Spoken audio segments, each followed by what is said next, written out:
Të dashur miq, paria po luan bigjoz me fatin e shqiptarëve. Në këto kohë të vështira, në këto kohë të turbullta, ku popujt e botës janë duke u përballur me përplasje tektonike të fuqive të mëdha, ku qeveritë e vendeve të vogla përpiqen të përgatiten si dhe sa mundin për të përballur me vullnetet e atyre që kanë më shumë fuqi. Pikërisht pra në këto kohë, paria e Tiranës në unison po luan kumar me fatet e shqiptarëve. Këtë e bën për të ruajtur pozitat e veta të pushtetit dhe jo për të përparuar interesat kombëtare apo interesat shtetërore. Kryeministri i Shqipërisë ka nxjerrë në ankand çdo aset kombëtar dhe strategjik dhe po përpiqet ta vendosë si kundër peshë apo si një ofertë për të mbuluar zullumet e veta hajnore dhe të qeverisë së tij dhe për të ruajtur sundimin e parisë së Tiranës mbi popullin shqiptar.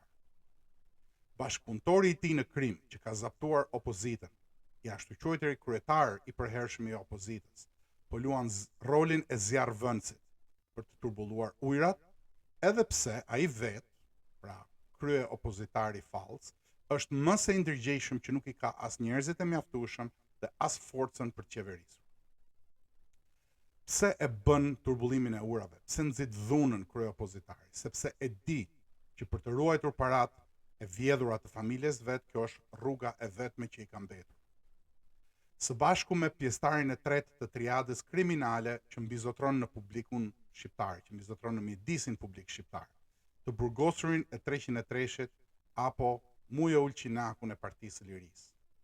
Të tre po shesin vendin, po na nxisin drejt vllavrasjes dhe po i shkelin syrin fuqive antishqiptare për të ruajtur sundimin e tyre feudal. Ndaj dhe thirrja ime sot për shqiptarët e thjeshtë, për çdo shqiptar që ka gjak shqiptari që ndjen veten shqiptar. Thirrja ime është kjo: lerini këta hajna antishqiptar të përballen me peshën e zullumeve të veta. Këta do t'i gjykojë historia, por duhet t'i gjykojë edhe e tashmja si hajna të ëndrave të popullit tonë.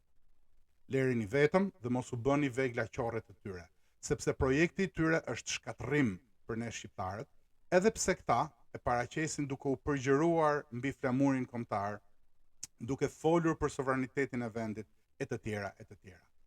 Këto janë thjesht përrallat e tyre për t'u hedhur hi syrve shqiptarëve. Ata duan thjesht të ruajnë pozitën e tyre sunduese dhe unë ju ftoj të mos bini pre e rrenave dhe e propagandës. Braktiseni pra këtë pari në fatin e vetë të zi. Sigla.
Në javën që sapo lan pas, paria e Tiranës bëri disa hapa konkret, të cilët kanë kontribuar për ta çuar vendin në një përplasje, siç e pata parashikuar dhe e pata thënë në episodin e kaluar, të cilin e gjeni në kanalin tim YouTube Grid Roy Podcast.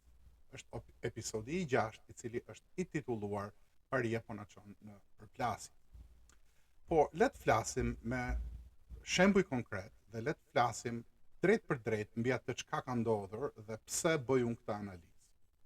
Nga njëra anë kemi kryeministrin e vendit, i njohur për publikun edhe si Duqja i Surrelit, i cili fillimisht në fillim të javës së kaluar, në fund të javës kaluar dhe në fillim të javës që erdhi, shiti si një arritje një ftesë të administratës amerikane, një ftesë të qeverisë amerikane për shtetin shqiptar, i cili njehet nën ambientet e qeverisë amerikane si një shtet i cili është pro interesave amerikane. Pra, këtë lloj ftese, kryeministri u përpoq ta shes për në bordin e paqes, që është një organizatë jo fort e mirë e cilësuar se çfarë roli do të bëjë, ajo që dihet është që do të funksionojë për Gazën, për arritjen e paqes në lindjen e mesme, por nuk dihet, ka disa ide që janë hedhur nga administrata aktuale nëse do të zëvendësoj Kombet e Bashkuara e të tjerë. Po kjo është një diçka që do të shihet në të ardhmen, është një hap që mund të hidhet në të ardhmen ose mund të mos hidhet në varësi të interesave të fuqive të mëdha. Por këtë lloj ftese kryeministri u përpoq ta shes si fitoren e vet personale.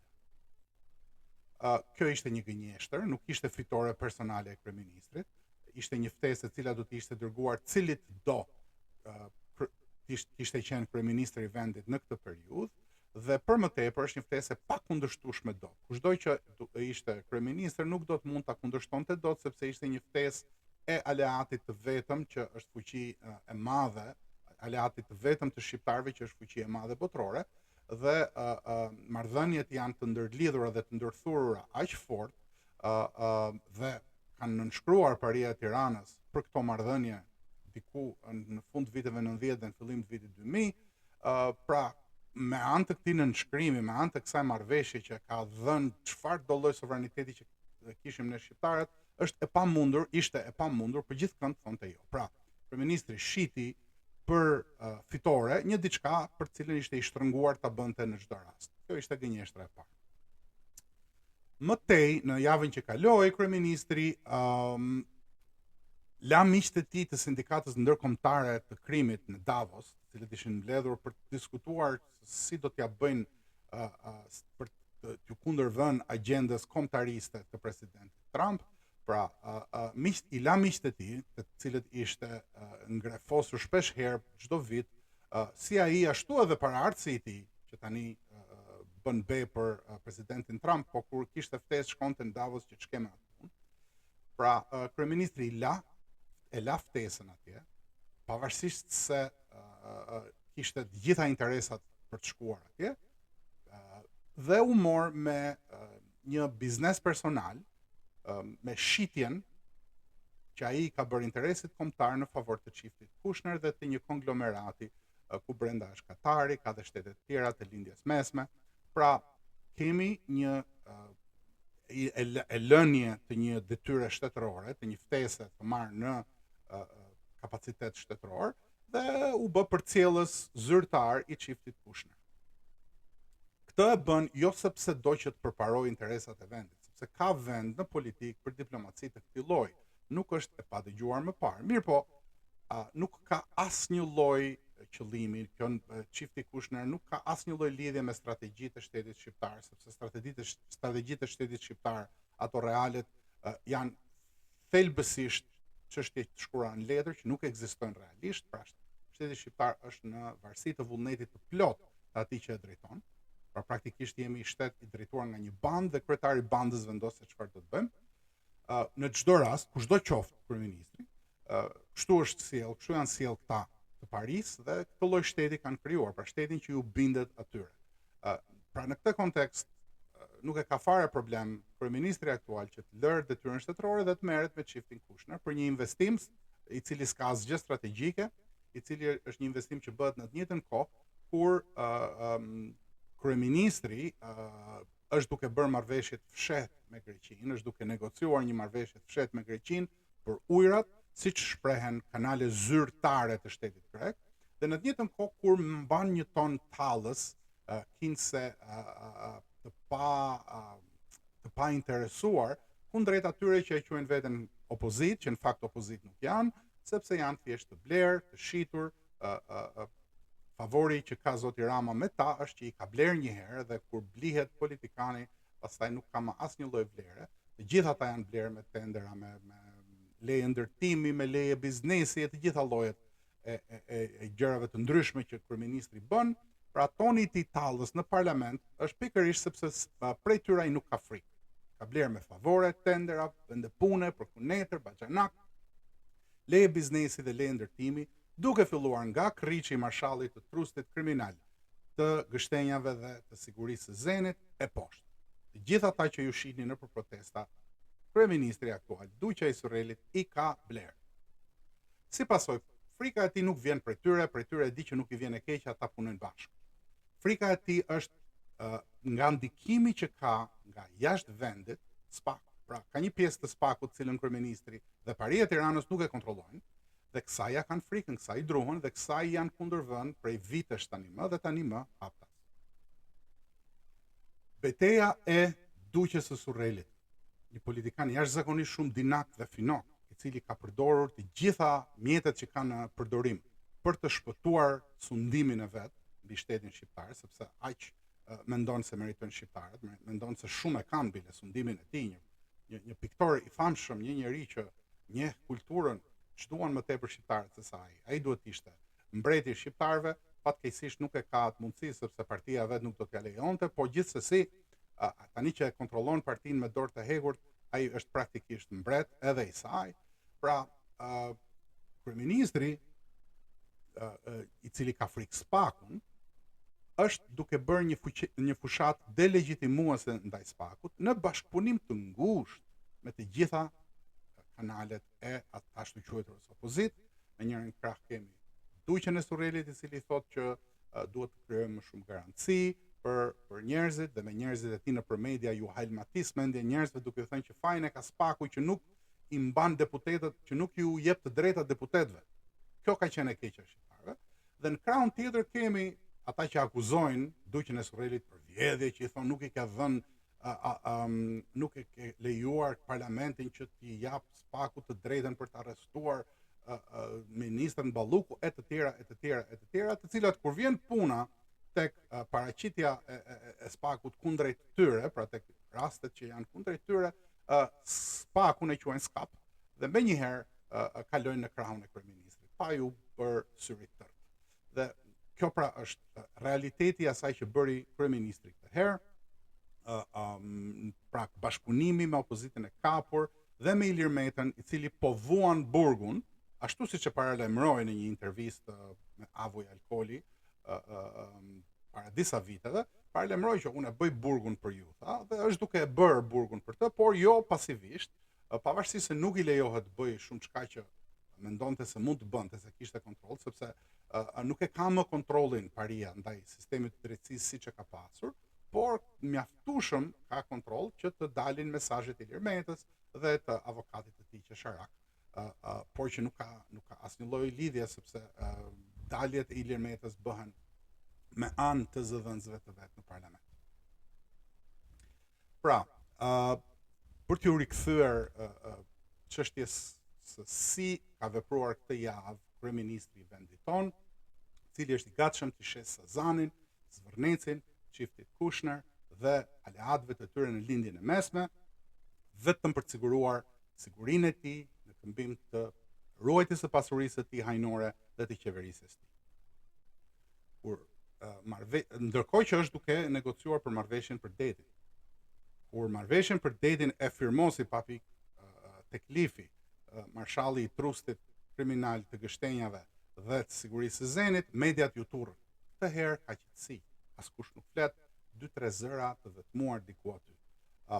Shpresoj që kjo të ndryshojë, mirë po tani Duqja e ka dorën e rënë. Duqja është një diktator që nuk fal më, sepse e di që është në fije të perit.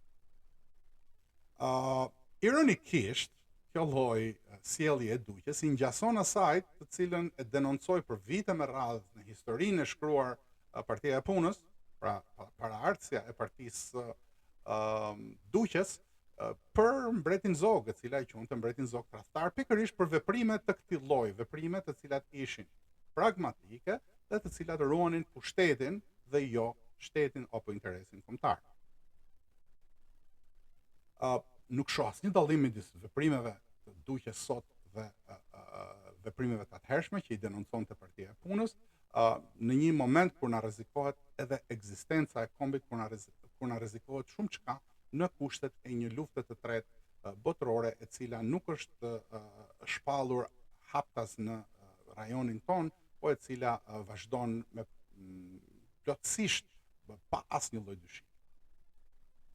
Pra kur ta shihni Duqen që tallet me opozitën, me Mulin, me Zojën e Ndryshkun të lëvizjes për ndryshim, e cila është tashmë deputete, apo me gjithë karagjozët dhe mashtruesit e tjerë të mitingjeve të Trustit, mos i besoni asaj tallje. Ai atë punë bën vetëm për t'ju hedhur hysyve ju.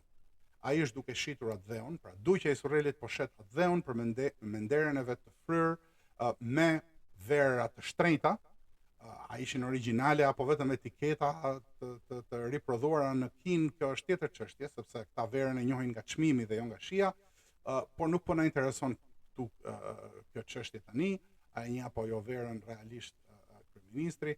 Ajo që na intereson tani është që ai për hir të një shishe vere dhe për hir të pushtetit që i jep sundimi shqiptarëve është duke shitur atë dheun. Në të njëjtën frym duhet interpretuar ajo dalja e javës kaluar, ku ai tha haptazi që ne edhe mund të shkojmë me Kinën. Jeni të sigurt që ambasada kineze, ku shqipja flitet po aq mirë se sa kinesçja mandarin, apo dhe ndonjë dialekt, ndoshta edhe më mirë se sa ndonjë dialekt tjetër në Kinë, në Kinë ka shumë dialekte, njerëzit ndoshta nuk e dinë. Pra aty ku shqipja flitet shumë mirë dhe ku ka qindra punonjës të cilët kanë kontakte me funksionarë të shtetit shqiptar, unë mendoj që dikush është dërguar për të interesuar për këtë dalje të kryeministrit, sepse unë kam besimin e plot që qeveria kineze nuk i let kaloj këto dalje të këtyre karagjozëve tanë, të cilët janë të gatshëm të thonë gjithçka, të bëjnë çfarë do lloj kërcënimi kundrejt agjendës kombëtare, thjesht për të ruajtur me nderën e vet. Pra, në vend që të sillet si shtetar dhe të mendojnë rreth parë për interesat kombëtare, Duqja kërkon të shpëtojë me nderën e vet dhe pushtetin. A është duke e bërë këtë vetëm? A është ai një njeri që kontrollon gjithçka dhe gjithë të tjerët janë viktima? Përgjigjja e kësaj është jo. Ai është duke e bërë këtë në bashkëpunim të plot me këta që dalin dhe i bëjnë mitingje dhe i hedhin bomba molotov tek zyra ku dihet që ai nuk është, apo bëjnë sikur shkojnë të pushtojnë parlamentin, të cilin e dinë se nuk mund ta pushtojnë.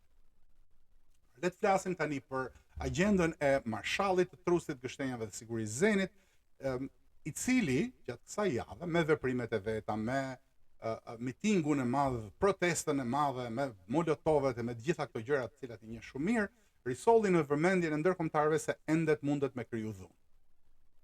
Edhe pse është i braktisur nga shumica e maskarejve të cilët i shkonin mbrapa duke menduar se do fitonte pushtet.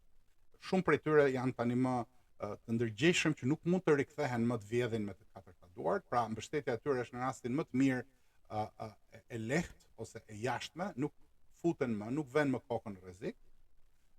Megjithatë, ka ende mjaftueshëm militant me ndjepeshk dhe njerëz të lidhur fort me familjen, të cilët fati i familjes është i lidhur me fatin e tyre personal, të cilët dalin dhe krijojnë situata të tilla.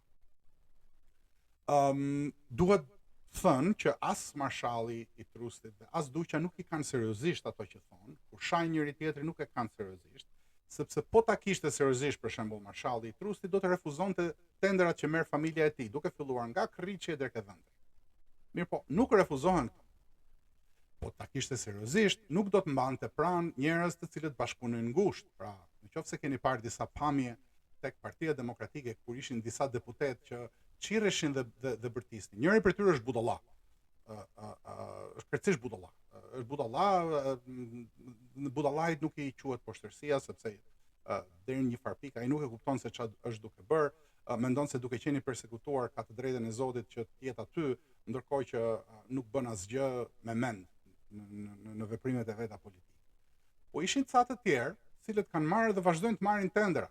Është një zonjë burri i cilës është i ngarkuar deri në gryk me poshtërsitë dhe pislliqet e kësaj qeverie. Harroheni të qeverisë kaluar, me qeverinë e kaluar kanë bërë gjithë, po këta që e mbështesin, por kanë bërë me këtë qeveri, kanë bërë me ministrat e kësaj qeverie, me kolegët qytetarë. Ju kujtohet siç thonte Sonja Balluku, jepi atij deputetit Agalliut, është djalë qyteti ai, djalë qytetar, nuk është katundar si këta që na mbështesin e na japin votën. Ta shqiptarët, këta pisat, këta janë katundar. Kurse ai djali qytetar është hajdut i mirë, ai vjedh bashkë me ne dhe na lejon dhe ne të vjedhim. Kjo është etika e tyre. Pra, ajo zonja që del aty, ajo zonja Albana Vokshi, i shoqi i saj bën biznes pafund me qeverinë e Duqës. Ai kriçi i ballinjve, siç mund ta quajmë, ai i cili ka marrë diplomën falso në Tiranë dhe thotë që e ka marrë në Londër, ai lloj kriçi, ai del, ai dhe shan qeverinë, i ati i tij bën biznes të vazhdueshëm me qeverinë e Ranës. Siç ka bërë biznes me të gjitha llojet e qeverive, sepse në Tiranë, nëse doni ta dini, të bësh biznes është problemi. Nuk është problemi a ke ide, a ndahesh nga idetë, a të pëlqen realisht tjetri apo jo. Të gjitha sharjet dhe lavdërimet bëhen thjesht për idenë që të bëjnë biznes, për presion. Pra, edhe ky kriçi që tani unë nuk e di nëse ka realisht të falsifikuar diplomën, për nga ato që thot duket sikur kush ja ka dhënë diplomën atij në Londër, plaça unë nëse ja ka dhënë dikush diplomën, sepse nuk kishte për të marrë as 4 si studenti kurseve të mia në një universitet publik këtu në Shtetet e Bashkuara të Amerikës, por pavarësisht se nuk kam prova që ta provoj këtë, e them thjesht si deduksion se nga ato që flet marrëzira plotësisht dhe nuk thot asnjë gjë të mençur, asnjë gjë që të tregoj që është i shkolluar. Por përtej kësaj, ai që bërtet më shumë, ata që bërtasin më shumë janë ata që kanë privilegje më shumë. Pra, në këtë moment kur ne shqiptarëve na duhen shtetar, ne kemi zagar në shesh të cilët bëjnë gam, kundrejt një njeriu të rrezikshëm që po shet atë dheun siç është duqja e Surrelit. Pra, ne kemi një njeri, një drejtues të ashtu quajturës opozit, i cili shan pafund. Mirë, po unë do t'ju kujtoja që kështu shante Fatos Nanon e Ndjer, kështu shante Ilir Metën, cilin sot e ka aleat, kështu shante bandën e Zemunit, klanin e Zemunit, njërin për cilve e ka sot aleat, e të tjera të tjera. Dhe kur u përball, kur ishte në pushtet me nevojën për të pasur deputetet e nanës që të zgjidhte presidentin, dhe e pyetën gazetarët që more, i ke thënë që ky është klani i Zemunit tani, si mund t'ja përdorësh ti këtij pushtetin politik që ka brenda opozitës atëhershme? Tha, po ato ishin limonata elektorale. Pra, nuk është e ditur apo e ditshme nëse këto që thot sot janë limonata elektorale apo jo. Unë e di, po ju ndoshta që nuk doni të besoni atë që unë besoj, nuk keni nevojë të besoni çfarë them unë, po shiheni vetë. Limonatat elektorale thuhen sot dhe nesër rilëpihen. Ta nuk e kanë problem as nderin, as fytyrën, as pështyrjen, as rilëpirjen, as cënimin e familjeve të njëri tjetrit, dhe kanë fare problem. Ta janë njerëz që nuk kanë kur farë fytyre, përfshirë dhe trustin e gështenjave të sigurisë zenit që drejtohet sot, që bën mitingje sot, që shpreh sot dëshirën për dhunë, jeni të bindur që në momentin që i vjen një deklarat nga Shtetet e Bashkuara të Amerikës që ne do të pranojmë opozitën, që zgjedhjet nuk ishin të duhura se opozita ka të drejtë, do ta shihni që ai do t'ju lërë në balë juve që dilni dhe hani gazin plotësiellës për hir të tij. Në balë, aq pak sa jeni, se e pash që pak ishin, por aq pak sa jeni do t'ju lërë në balë. Pra jeni duke punuar thjesht për pushtetin minor, do të thënë pushtetin në minorancë, në pakicë të atyre që janë në parlament apo që kanë favore, që janë biznes që mbështesin ata ashtu quajtur në opozitë. Nëse do ta kishte seriozisht luftën, Marshalli nuk do të shpenzonte $6 milion, cilat nuk dihet se nga kanë ardhur, për të shpëlar reputacionin e vet të papastrueshëm në Washington. Por ai e bën këtë punë për të luajtur kartën e fundit që ka për të shpëtuar familjen dhe sigurinë e familjes tij. Pra, nuk i intereson çmimi që duhet paguar. Ashtu si dhe Duqja, këta janë njësoj, këta janë bashkë, këta sillen njësoj. Nuk i intereson çmimi, as pak. Çmimi jeni ju, jemi ne, është adheu jon, janë interesat strategjike dhe kombëtare, është e ardhmja e shqiptarëve, fëmijëve dhe nipërve tuaj. Mund të mos ta kuptoni sot, por nesër nuk mund të thoni dot që nuk na tha kush. Në këtë hapësirën time të kufizuar, me kaq sa kam mundësi, unë sot ulëras, bërtas, po ju gënjejnë, po ju rrejnë sërish. Marshalli do t'ju vazhdoj t'ju nxis duke shpikur arsye pa numërta për dhunë, do thjesht për të shpëtuar familja e tij, Nëse do t'i jepet garancia, i do të rri urdhë, do të vazhdoj të lejoj duqen të sundoj, sepse ky është plani, ky është objektivi. Ai e di që nuk mundet vimën pushtet. Nëse doni prova, shiheni me kë doli pas protestës madhështore, ku duqes ju fut frika deri në palc. Janë të njëjtat shprehje që i përdor për gjithkënd në çdo protestë.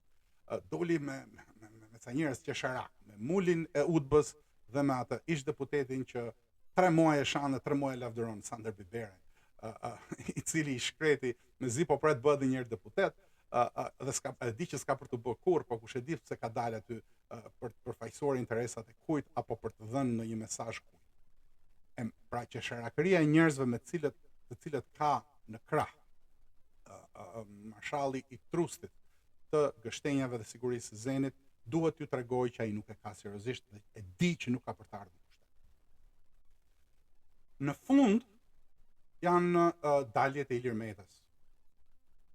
Ilir Meta është duke kryer detyrën duke u bërë zëdhënës i Paris me Rusinë. Krahasimi i të drejtave të njeriut në Shqipëri, ku ai ka vjedhur të 30 vite dhe është bërë milioner, pa i hyrë gjem në kam, ku nxori edhe videon që dukej ditën për diell, e nxori si video nuk ekziston. Ai e krahason këtë me Rusinë e Putinit, ku nëse je kundërshtar i qeverisë, të ndodh zakonisht aksident që bie nga kati i 10.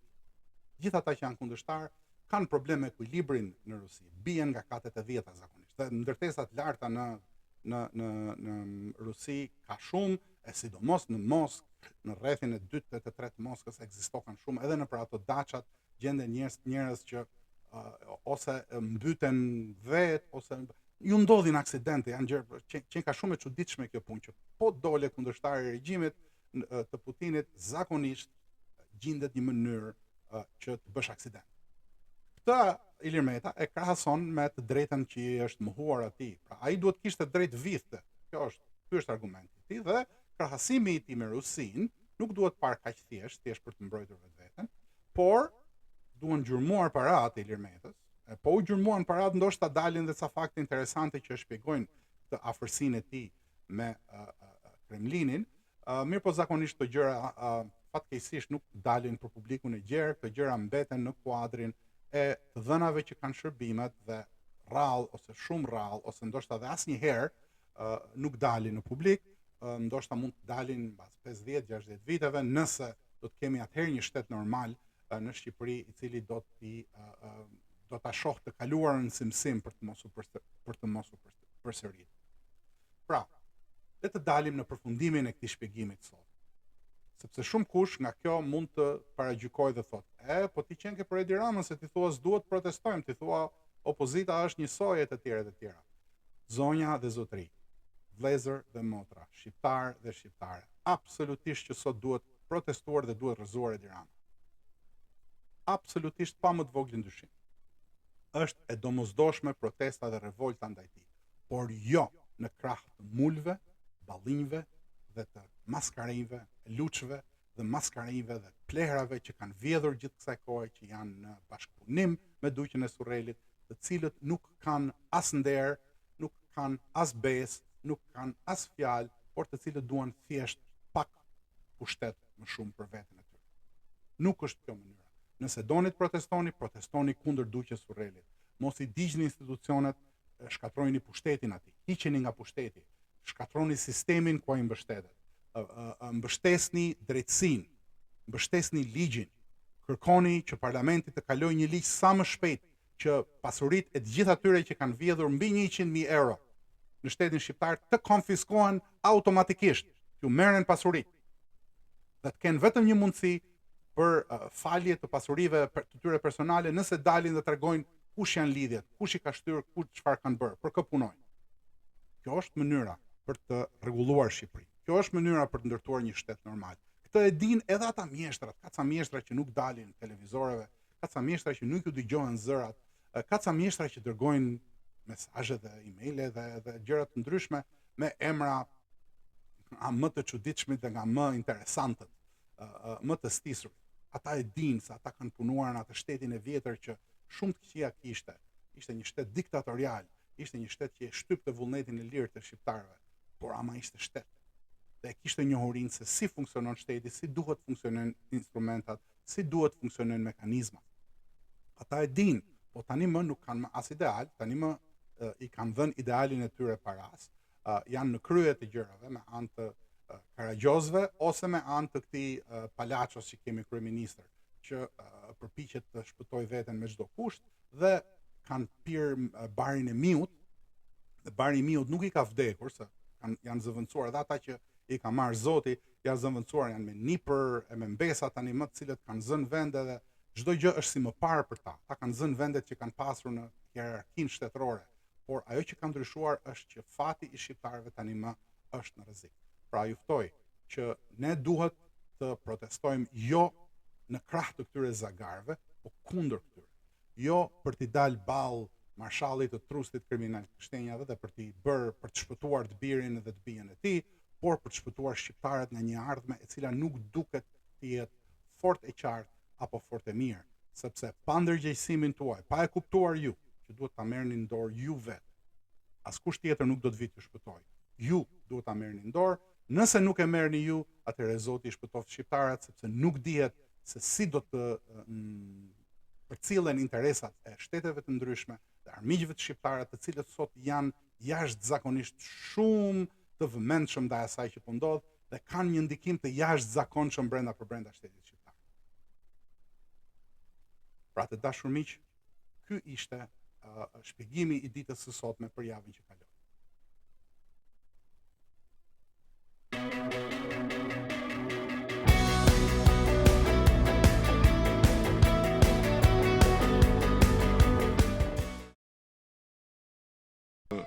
Mandati tret, Vlora do keti se 4 orë ujë. Është fakt. Pas 4 vite do të përgjigjem unë personalisht, nuk do t'ja vë absolutisht përgjegjësinë askujt. Ujin e pishëm në çdo shtëpi. Është fakt. Është fakt. Është fakt. Ideoj ky burri këtu, Skënderbeu, Shqipëria Europiane. Në Zvicër, nëse kondicionerin e vendos më shumë se 19 gradë për të ngrohur, është një thyerje e rëndë e ligjit dhe shkon në burg. Ja, sepse është e vështirë. Nuk duan njerëzit të shkojnë në mal të jenë bari. Dhe çfarë do bëjmë ne që ta ruajmë? Do incentivojmë të rinj, do shkojmë dëgjojmë, do bëjmë një akademi për ta. Kështu që për ata për ju që keni fëmijë të klasës parë, ju s'keni fëmijë, në fakt, por ju keni motra dhe vëllezër që mund të jenë klasë parë. Tirana vërtet nuk është Zeusi, por unë do ta perifrazoja, nuk është akoma Zeusi, por është në rrugën e duhur. Kjo është pjesa, po themi, jo në kuptimin e keq, vulgare e muhabetit. Do të thonë ne biznes quajmë kur ndajmë pazare me lek, me kështu gjërash. Biznes është dhe politika. Sali Berisha bën sikur bën opozit. Sali Berisha e lodh elektoratin. Po themi elektoratin, dhe Edi Rama vazhdon rrim pushtet dhe shton. Berisha bën me qëllim këtë që Edi Rama të rrim pushtet? Absolutisht, është biznes. Është biznes. Shiko, edhe unë do të dyshoj te këto, po duhet ja vërtetoj më mirë. Se duhet cili është fakti, një dokument, se ti për shembull te çdo emision investigativ që ke bërë, thuaj, urdhëro zotëri. Edhe të kanë mbyllur gojën njerëzit. Po. Sa herë jemi ballafaqur te Euronews. Urdhëro këtë, i prjashta. Tani, cili është dokumenti që ti jep që Sali Berisha bën biznes me Edi Rama? Se kjo është. Po janë ca dokumenta. Ke dokumenta? Jo, s'kam unë, janë ca dokumenta që duken sa i mal në Tiranë. Dokumentat e ke fjalën bashkë. Jo, duken them për mënyrën e sjelljes. Për Kullën Mountain. Gjomar burse kisha për atë. Atë e thashun se the ti. Po se ti po e thu, unë tash nga ty po e marr vesh. Pse ka kull? Aça jenja ti.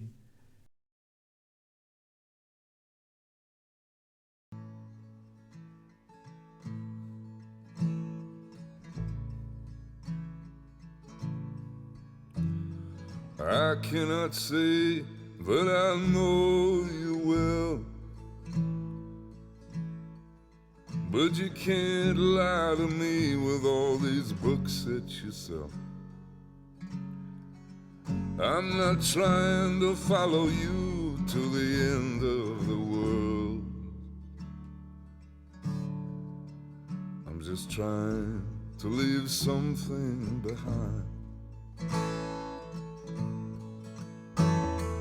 Words have come from men and mouths,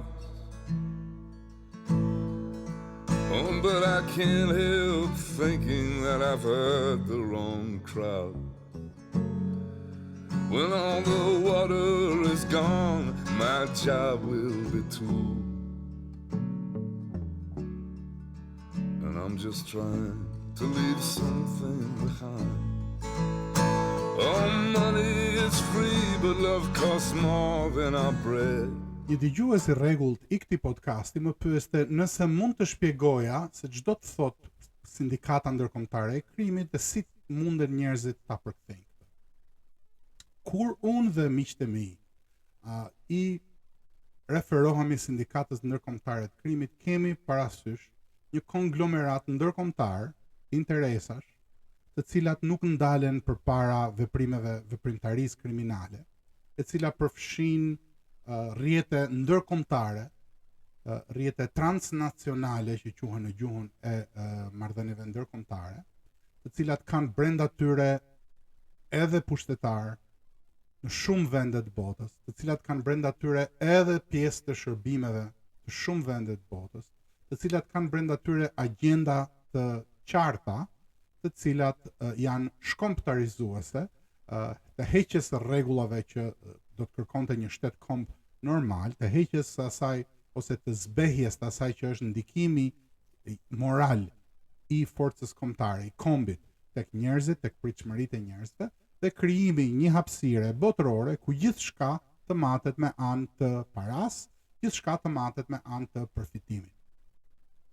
Kjo është agjenda që është duke ju kundërvënë sot presidentit amerikan Trump, e cila i kundërvihet sot të gjithë agjendave kombëtariste në gjithë botën, e cila i quan këto agjenda si pjesë të fashizmit ndërkombëtar e gjëra të tilla. Është një grupim jashtëzakonisht shumë i integruar, është jashtëzakonisht shumë i organizuar, shumë tejet i fuqishëm, të cilin disa njerëz në mjedisin publik shqiptar me shumë thektësi e kanë cilësuar thjesht si rrjeti i Soros, por nuk është thjesht rrjeti i Soros, ka mbrapa rrjete të tjera, të cilat janë po aq të fuqishme, në mos edhe më të fuqishme.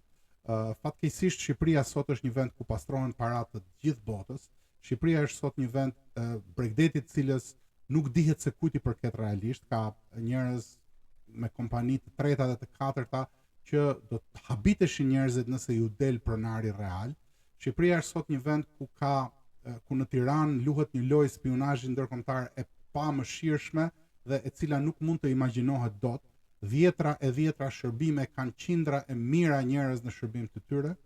Shqipëria sot është një vend ku secili nga ata që shihni nëpër televizione i përgjigjet një apo dy apo më shumë se sa dy interesave të huaja, pra marrin rroga veçanta nga shërbimet huaja. Shqipëria sot është një vend ku gjithçka shkon, gjithçka është e hapur, sepse është një han pa portë. Kësaj ne i referojmë mungesës së shtetit, mungesës së sovranitetit, ose vendosjes së përfitimit mbi çdo gjë tjetër nga paria e Tiranës, është ajo që prandaj është dhe e kapur nga sindikata ndërkombëtare e krimit. Uroj që ky të jetë një shpjegim i duhur dhe një shpjegim që t'ju jap drejtim të gjithë njerëzve kujt i referohemi dhe për çka flasim kur flasim për shtetin shqiptar të kapur, të parisë antikombëtare dhe antishqiptare të Tiranës, të kapur nga sindikata ndërkombëtare e krimit. Për sot kjo është gjithçka, sigla mbyllëse. Deri javën tjetër, miq.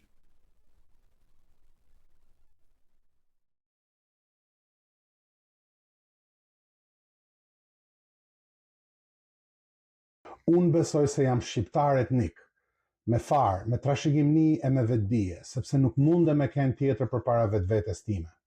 Unë besoj se qëllimi i krijuesit, që njeriu duhet me e dashur afërmin e vet si vetveten, është themeli i përparimit, i begatimit dhe i zhvillimit të shoqërisë vërtet e të moralshme njerëzore, në të gjithë kohët, por më shumë sot se kurrë. Unë besoj se krijuesi i ka ndarë njerëzit në farë e në kombe që punojnë secili për vete, e kur duhet edhe kundër kombit tjetër, sepse ashtu arrihet e mira që dëshiron njeriu, por edhe qëllimi i krijuesit. Unë besoj tek familja shqiptare, si bartëse e vlerave etnike shqiptare, si farktuese dhe krijuese e shqiptarit, si njeri shoqëror dhe si themeli i shoqërisë morale e vllazërore. Familja dhe nëna është e shenjtë. Unë besoj te kombi shqiptar si një familje e zgjeruar e shqiptarëve. Vetëm një komb shqiptar që buron nga etnia dhe nga origjina etnike e përbashkët, që ndjek idealet e rilindjes kombëtare, më mundson mua që të jetoj me vetdije, me vlera, me identitet dhe moralin e duhur si njeri i barabartë që beson tek shqiptari tjetër si tek vetvetja. Unë besoj se e vetmja rrugë për ne shqiptarët për me përparu, për me begatu, e me kënd lire me jetu me ndere me siguri, është me punu për kombin ton, sepse ashtu garantojmë brezat dhe ardhmërinë. Unë besoj se askush nuk mundet me jetu me mirëbesim e me respekt me shqiptarin tjetër nëse nuk pret që së bashku të bëjnë më të mirën, më të ndershmen dhe garantues për këtë duhet me qenë morali i kombit shqiptar dhe ligji i shtetit shqiptar. Unë besoj se vetëm rruga e vllaznimit, e përbashkësisë shqiptare, e ndihmesës dhe respektit për te pengesave, ndasive, bindjeve dhe kufive artificial, janë zgjidhja për me rujt vetveten dhe familjen, me kombin dhe me shtetin shqiptar dhe me sigurinë, lirinë, nderin e ardhmërinë.